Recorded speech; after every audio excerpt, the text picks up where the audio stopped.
नमस्कार, one TV के हिंदी समाचार में आप सबों का स्वागत है। मैं शहबाज। आगे बढ़ने से पहले देखेंगे headline.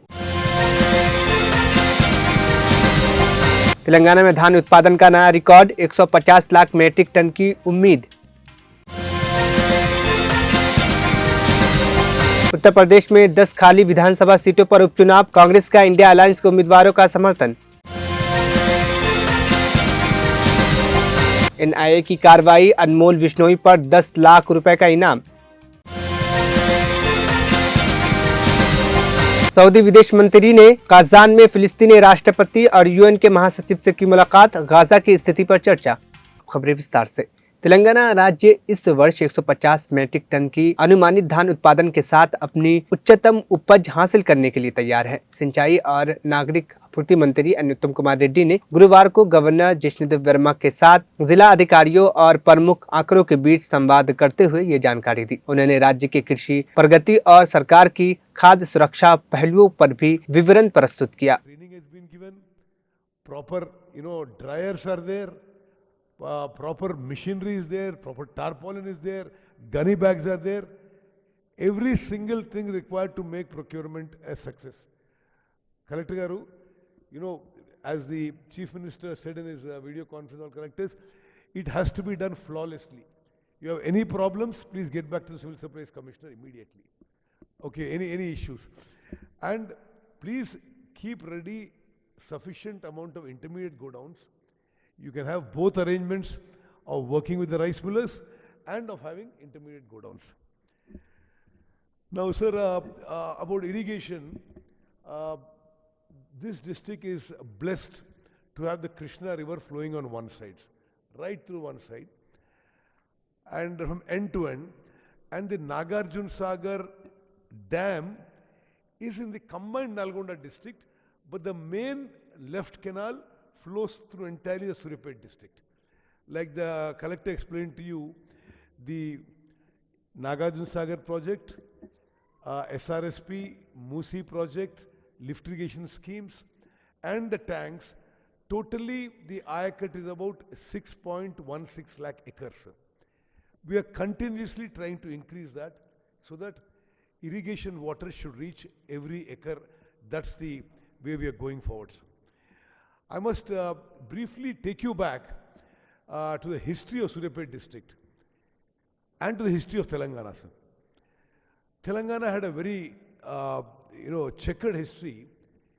We did not become independent on 15th August 1947. As you must be aware, sir, in the erstwhile Nizam state, when India became independent, Nizam was not as yet acceding to the state.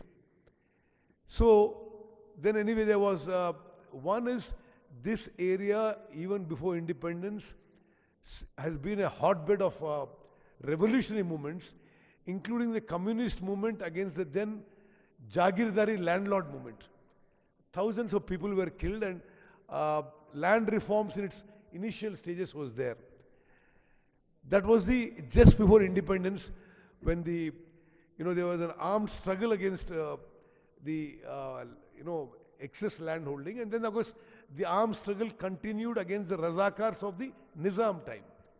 Then anyway, after 1947, various kinds of parleys took place between the then Jawaharlal Nehru government and the Nizam, and you'll be happy to know that in September 1948, on this road which you came, tanks moved from Vijayawada to Hyderabad. That is then when the then Nizam accepted to surrender to the Union of India. So this was the road on which the border of the Telangana and Andhra Pradesh is very close by here. So Suryapet, you cross this. Majlis-e-Ittehadul मुस्लिमीन के नेता अकबरुद्दीन ओवैसी ने मूसा नदी के निवासियों को आश्वासन दिया है कि उन्हें यहां से निष्कासित नहीं किया जाएगा। नदी और बफर जोन के किनारे पर रहने वाले लोग इस चिंता में हैं कि उनके घरों को मूसा रिवर फ्रंट डेवलपमेंट प्रोजेक्ट के तहत ध्वस्त किया जा सकता है। ओवैसी ने इन चिंताओं को खारिज करते हुए निवासियों को विश्वास दिलाया है कि उनके घर सुरक्षित रहेंगे।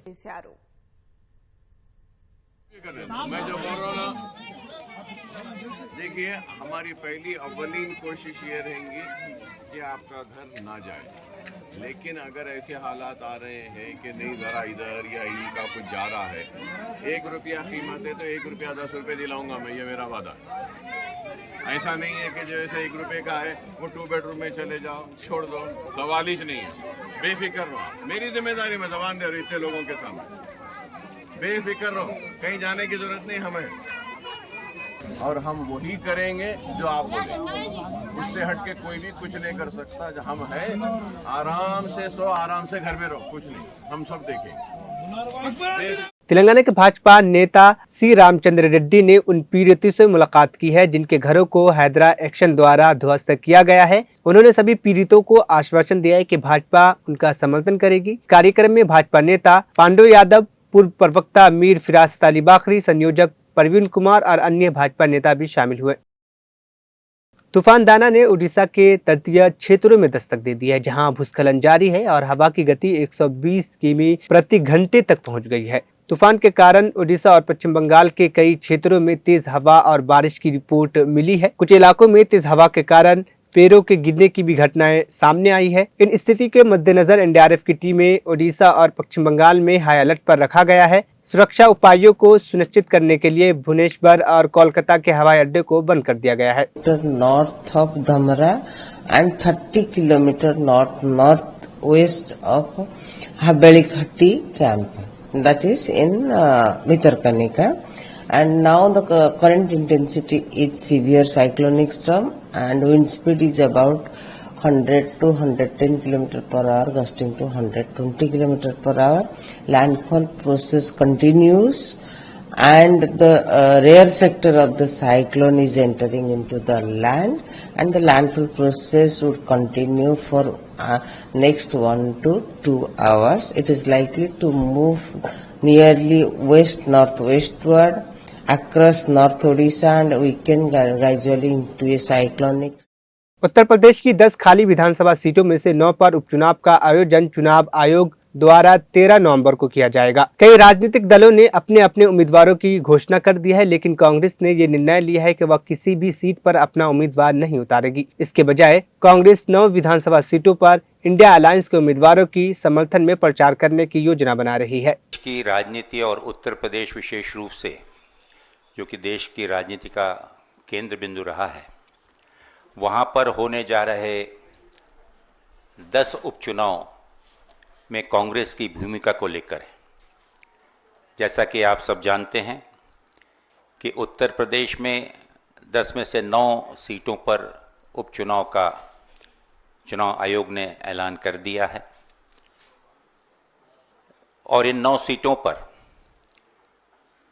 आप सबको हम अवगत कराना चाहेंगे कि आज जिस प्रकार से भारतीय जनता पार्टी पिछले 10 सालों से देश में संविधान को कमज़ोर करने के लिए और अपने राजनीतिक स्वार्थों को साधने के लिए एवं आपसी भाईचारे को नष्ट कर समाज को आपस में बांटने का अपना राजनीतिक एजेंडा सुनियोजित तरीके से चला रही है, और जिसे पिछले लोकसभा चुनाव में उत्तर प्रदेश की जनता ने एक करारा जवाब देकर उन्हें सचेत किया।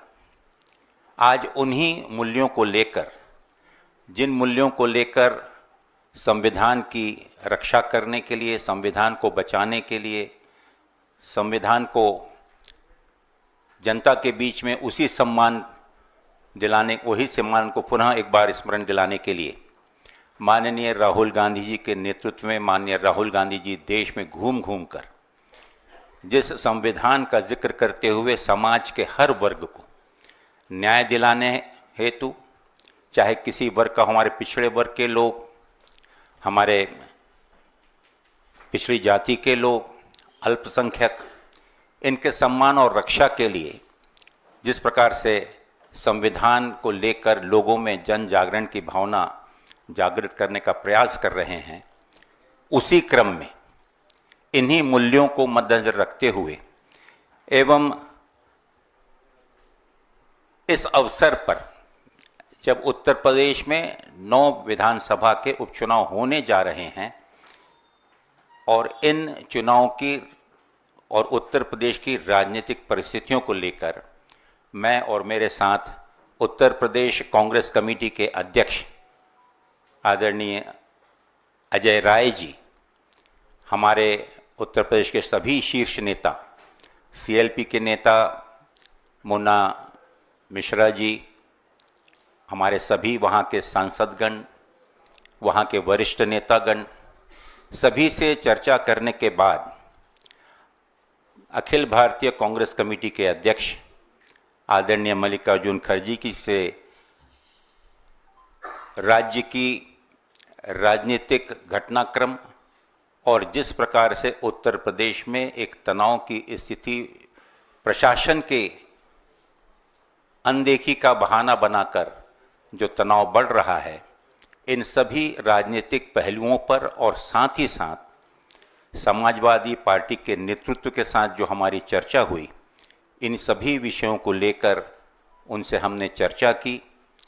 पार्टी के शीर्ष नेता आदरणीय हमारे शीर्ष नेतृत्व अखिल भारतीय कांग्रेस कमेटी के अध्यक्ष के साथ साथ आदरणीय राहुल गांधी जी, आदरणीय प्रियंका गांधी जी और हमारे जनरल सेक्रेटरी ऑर्गेनाइजेशन वेणुगोपाल जी, इन सब के साथ में गहन चर्चा करने के बाद एक मत बहुत स्पष्ट रूप से निकल के आया कि आज वर्तमान राजनीतिक तनाव जिस प्रकार से सामाजिक तनाव उत्तर प्रदेश में और पूरे देश में बढ़ रहा है और जिस उद्देश्य को लेकर इंडिया गठबंधन की निर्मित हुई, इंडिया गठबंधन बनाया गया और बहुत ही सफलतापूर्वक एकता का एक उदाहरण देते हुए उत्तर प्रदेश में और पूरे देश में लोकसभा चुनाव जो हमने लड़ा, उसी आधार पर आज प्रश्न अपने संगठन को या अपने पार्टी को बढ़ाने का नहीं है,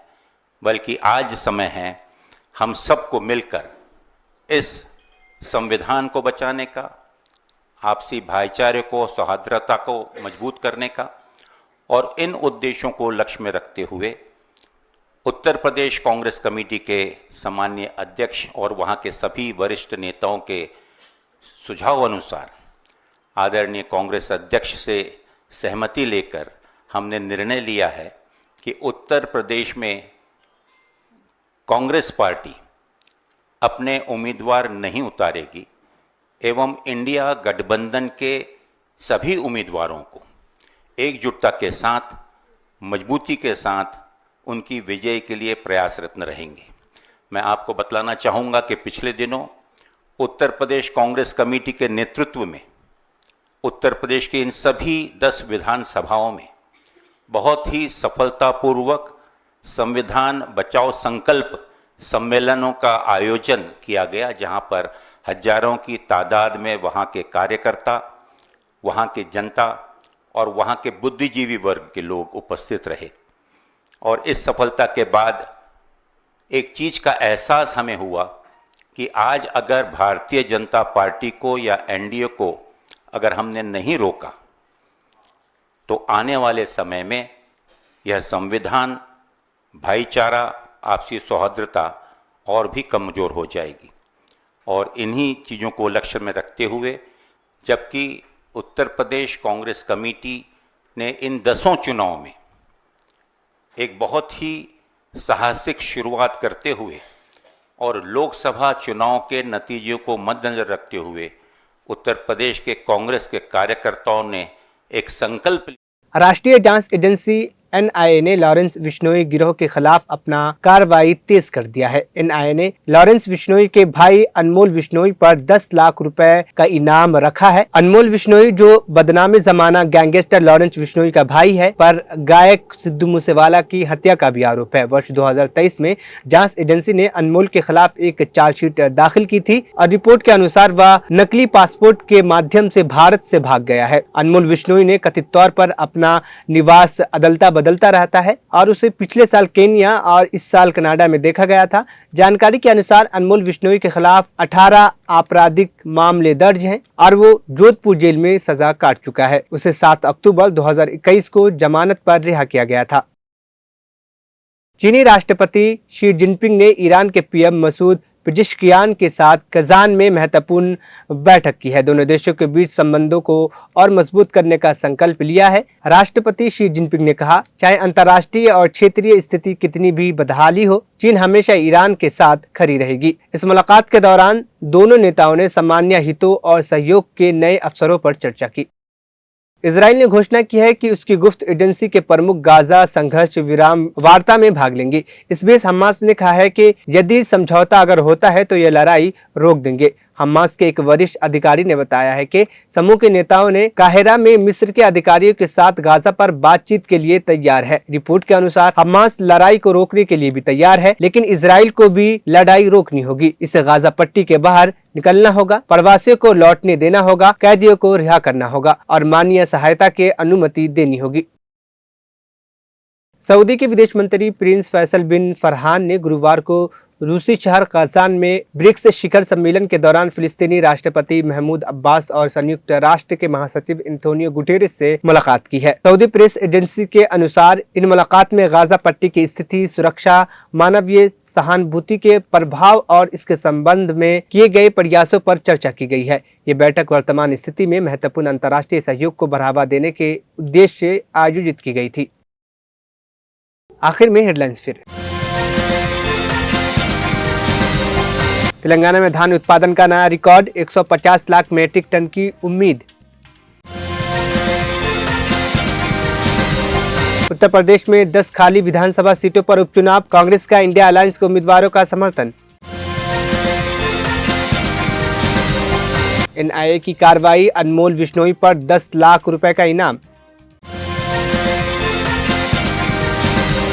सऊदी विदेश मंत्री ने कजान में फिलिस्तीनी राष्ट्रपति और यूएन के महासचिव से की मुलाकात, गाजा की स्थिति पर चर्चा। 1 टीवी हिंदी समाचार यहीं पर खत्म हुआ। मुझे दीजिए इजाजत, फिर होगी कल मुलाकात।